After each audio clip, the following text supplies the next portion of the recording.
ಮನೆ ಆ ಕಡೆ ಅಲ್ವಾ? ಇಲ್ಲೇ ಸ್ವಲ್ಪ ಕೆಲಸ ಇದೆ, ಬಾ ಪುಟ ಸುಮ್ಮನೆ. ಬೇಡ, ಮೊದಲು ನನ್ನನ್ನು ಮನೆಗೆ ಬಿಡಿ, ಆಮೇಲೆ ಹೋಗಿ. ಆಗಲ್ಲ ಪುಟ, ನೀನ್ ಬೇಕು ಬೇಕು ಅಂತ ಗಲಾಟೆ ಮಾಡ್ಬೇಡ, ಬಾ ಸುಮ್ಮನೆ. ನೀವು ನನ್ನನ್ನು ಎಲ್ಲಿ ಕರ್ಕೊಂಡು ಹೋಗ್ತಿದ್ದೀರಾ ಅಂತ ನಂಗೆ ಗೊತ್ತಾಗ್ತಾ ಇಲ್ಲ. ನಿನ್ಗೆಲ್ಲ ಹೇಳ್ತೀನಿ, ಸುಮ್ಮನೆ ಇರೋ.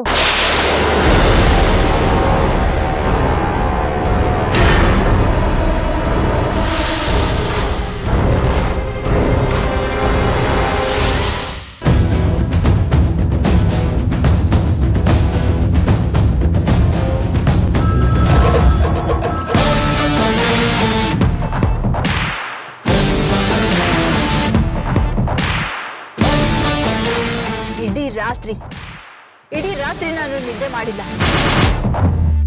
ಕಣ್ ಮುಚ್ಚಿದ್ರೆ ಆ ಏಕೆ ವಾದ ಮಾಡಿದ್ದು, ನಂದಿನಿ ಬೈದಿದ್ದು ಅದೇ ಕಾಣಿಸ್ತಾ ಇದೆ. ನಂದಿನಿಯವ್ರೇನು ಹೇಳಿದ್ರು? ನೀವು ಕಳ್ಸಿರೋ ಸಾಕ್ಷಿ ಬಗ್ಗೆ ಏನೋ ಮುಚ್ಚಿಟ್ಟಿದ್ದೀರಾ, ಅವ್ರ ಬಗ್ಗೆ ಡೀಟೇಲ್ ಆಗಿ ಹೇಳಿಲ್ಲ ಅಂತ ಬಾಯಿ ಬಂದ ಹಾಗೆ ಬೈದ್ಲು. ಸಾರಿ, ಆ ಏಕೆ ಅವರು ಇಷ್ಟೆಲ್ಲ ವಾದ ಮಾಡ್ತಾರೆ ಅಂತ ಗೊತ್ತಿರಲಿಲ್ಲ. ನಿಜವಾಗ್ಲೂ ಅವ್ರ ಅಳಿವುಲಿನೇ.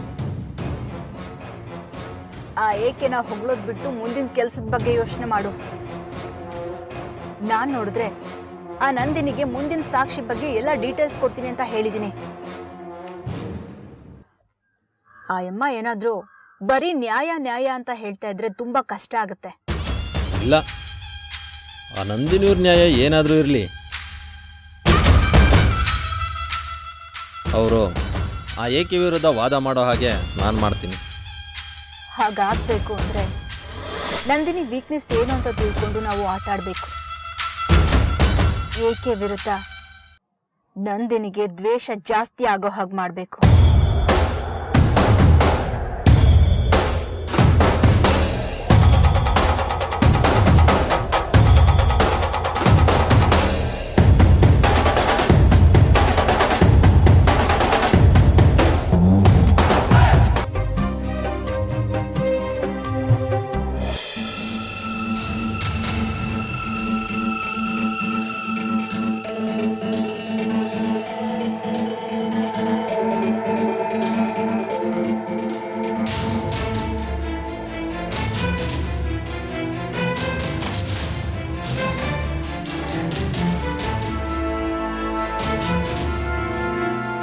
ಅಮ್ಮ,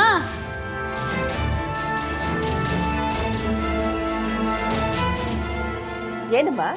ಅಮ್ಮ, ಪಾಪು ಇನ್ನೂ ಬಂದೇ ಇಲ್ವಲ್ಲಮ್ಮ? ಸ್ಕೂಲಲ್ಲಿ ಸ್ಪೋರ್ಟ್ಸ್ ಇದೆಯಲ್ಲ, ಅದಕ್ಕೆ ಲೇಟ್ ಆಗಿದೆ. ಬರ್ತಾಳೆ ಬಿಡು. ಈ ಪ್ರಶಾಂತ್ ಅವ್ರು ಬೇರೆ ಫೋನೇ ಎತ್ಕೋತಿಲ್ಲ. ಅಲ್ಲಮ್ಮ ನಂದಿನಿ, ಡ್ರೈವ್ ಮಾಡಬೇಕಾದ್ರೆ ಫೋನ್ ರಿಸೀವ್ ಮಾಡಬೇಡ ಅಂತ ನೀನ್ ತಾನೇ ಹೇಳಿರೋದು. ಮೋಸ್ಟ್ಲಿ ಅವನು ಡ್ರೈವ್ ಮಾಡ್ತಿದ್ದಾನೆ ಅನ್ಸುತ್ತೆ, ಅದಕ್ಕೆ ತೆಗ್ದಿಲ್ಲ. ಅಲ್ಲೋಡು, ಬಂದ್ರು. ಹಾಯ್, ಯಾಕೆ ಲೇಟು? ಅದು ಸ್ಕೂಲಲ್ಲಿ ಸ್ಪೋರ್ಟ್ಸ್ ಡೇ ಆಯ್ತು, ಅಮ್ಮವ್ರಿಗೆ ಹೇಳ್ಬಿಟ್ಟು ಹೋಗಿದ್ದೆ ನಾನು. ಹಾ ಹೌದು, ನಾನು ಹೇಳಿದ್ನಲ್ಲಮ್ಮ ನಿಂಗೆ.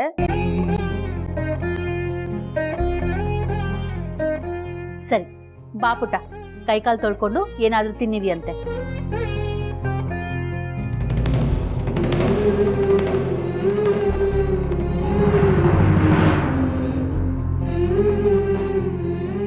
ಏನಪ್ಪ ಚಾಕ್ಲೇಟ್ ಇದು? ಯಾರು ಕೊಡ್ಸಿದ್ರು?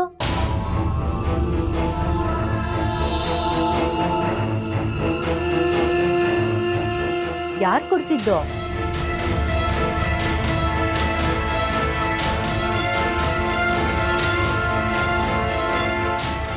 ತಾತ.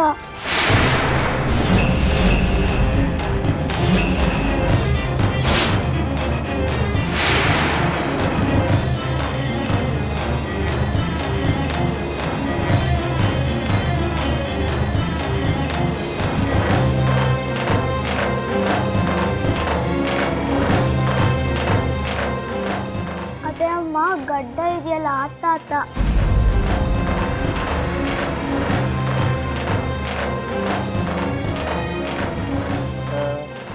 ಹೌದು, ಗಡ್ಡ ಬಿಟ್ಟಿರ್ತಾರಲ್ಲ, ಸಾಂತಾ ಕ್ಲಾಸ್ ತಾತ.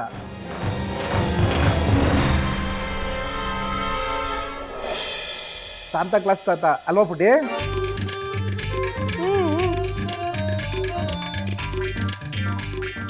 ಅದೇ ಸ್ಕೂಲ್ನಲ್ಲಿ ಸ್ಪೋರ್ಟ್ಸು ಅದು ಇದು ಅಂತ ನಡೀತಾ ಇತ್ತಲ್ಲ, ಅದಕ್ಕೆ ಇವತ್ತು ಸಾಂತಾ ಕ್ಲಾಸ್ ತಾತ ಬಂದು ಚಾಕ್ಲೇಟ್ ಎಲ್ಲ ಕೊಟ್ಟು ಹೋಗಿದ್ದಾರೆ.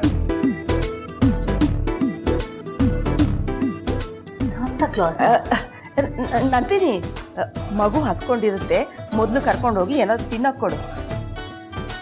ಸರಿ ಅಮ್ಮ. ಬಾ ಪುಟ್ಟ. ಹಬ್ಬ, ಯಾಕಪ್ಪ, ಏನಾಯ್ತು? ಇವತ್ತು ಏಕೆ ಸಾಹೇಬ್ರು ಸ್ಕೂಲ್ ಬಂದು ಎಲ್ಲ ಮಾತಾಡು, ಏನಾಯ್ತು? ಮಗು ತಾತ ಸ್ಕೂಲ್ ಬಂದಿದ್ರು ಇವತ್ತು. ಏನು, ತಾತ ಬಂದಿದ್ರ? ಹೌದು. ನಿಜವಾಗ್ಲೂ?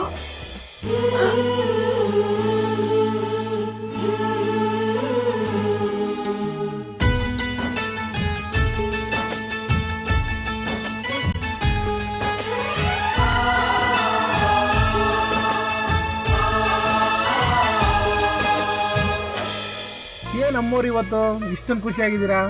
ಹೌದು, ನಂಗೆ ತುಂಬಾ ಖುಷಿ ಆಗ್ತಾ ಇದೆ. ಯಾಕೋ? ಹೇಳಲ್ಲ. ನನ್ನ ಹತ್ರನೇ ಹೇಳಲ್ವಾ?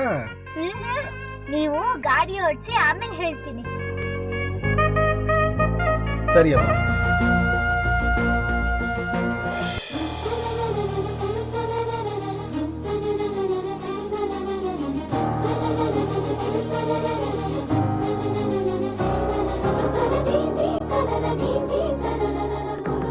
ಈ ಕಡೆ ಅಲ್ವಾ ಅಂಕಲ್?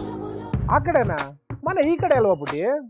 ಮನೆ ಅಲ್ಲ, ಹೊಸ ತಾತ ಸಿಗೋದು ಈ ಕಡೆ ಅಲ್ವಾ? ಓಹೋ, ಅದಕ್ಕ ತಾವು ಅಷ್ಟೊಂದು ಖುಷಿಯಾಗಿದ್ದು. ಹೌದು ಪುಟ, ತಾತ ಸಿಗೋದು ಆ ಕಡೆನೆ. ಆದ್ರೆ ಅವ್ರು ಬರ್ತಾರೆ ಅಂತ ನಿಮ್ಗೆ ಯಾರು ಹೇಳಿದ್ದು? ಅಂದ್ರೆ ಇವತ್ತು ಅವ್ರು ಬರಲ್ಲ, ಬರ್ತಾರೆ ಅಂತ ಅನ್ಕೊಂಡಿದ್ದೆ. ಅವ್ರ್ಯಾಕೆ ನಿನ್ನ ದಿನ ನೋಡಕ್ ಬರ್ಬೇಕು? ಯಾಕೆಂದ್ರೆ ಅವರು ತಾತ ಅಲ್ವಾ, ಅದಕ್ಕೆ. ಪುಟ, ಮತ್ತೆ ಮತ್ತೆ ನೀನು ತಾತ ತಾತ ಅಂತ ಕರಿಬೇಡ ತಾಯಿ. ಯಾಕೆ? ಯಾಕೆಂದ್ರೆ ನಿನ್ಗೆ ಬೇರೆ ತಾತ ಇದಾರಲ್ಲ, ಅದಕ್ಕೆ ಅಂದೆ. ಹಾಗಾದ್ರೆ ಮತ್ತಿನ್ನೇನಂತ ಕರೀಲಿ? ಫ್ರೆಂಡ್ ಅಂತ ಕರಿ, ಓಕೆನಾ? ಓಕೆ. ಫ್ರೆಂಡ್ ಇವತ್ ಬರಲ್ವಾ? ಇಲ್ಲ ಪುಟ, ಅವ್ರು ಇವತ್ತು ಕೋರ್ಟ್ ನಲ್ಲಿದ್ದಾರೆ. ಕೋರ್ಟಾ? ಅದೇ ಅಮ್ಮ ಹೋಗ್ತಾರಲ್ಲ ಆ ಕೋರ್ಟಾ?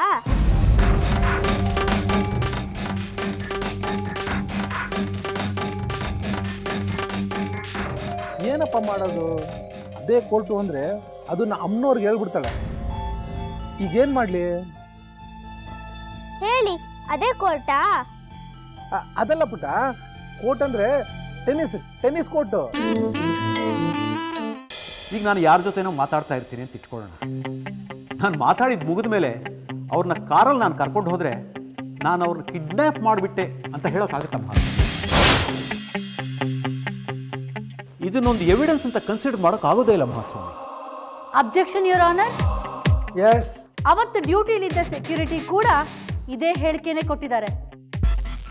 ರಾಘವ್ ಅವರು ಶಾಂತಮ್ಮನ್ನ ಕಾರಲ್ಲಿ ಕೂಡಿಸ್ಕೊಂಡು ಹೋದ್ರು ಅಂತ. ಪೊಲೀಸ್ ಎನ್ಕ್ವೈರಿಯಲ್ಲೂ ಕೂಡ ಇದೇ ಗೊತ್ತಾಗಿದೆ ಯುವರ್ ಆನರ್. ಇದಾದ ಮೇಲೆ ಶಾಂತಮ್ಮನವರು ಯಾರ ಕಣ್ಣಿಗೂ ಬಿದ್ದಿಲ್ಲ, ಯಾರ ಕಾಂಟ್ಯಾಕ್ಟ್ಗೂ ಸಿಕ್ಕಿಲ್ಲ. ಆದ್ದರಿಂದ ಶಾಂತಮ್ಮನವರು ಕಿಡ್ನ್ಯಾಪ್ ಆಗೋದಕ್ಕೆ ರಾಘವ್ ಅವರೇ ಕಾರಣ ಅನ್ನೋದಕ್ಕೆ ಇದು ಸ್ಟ್ರಾಂಗ್ ಎವಿಡೆನ್ಸ್ ಆಗುತ್ತೆ.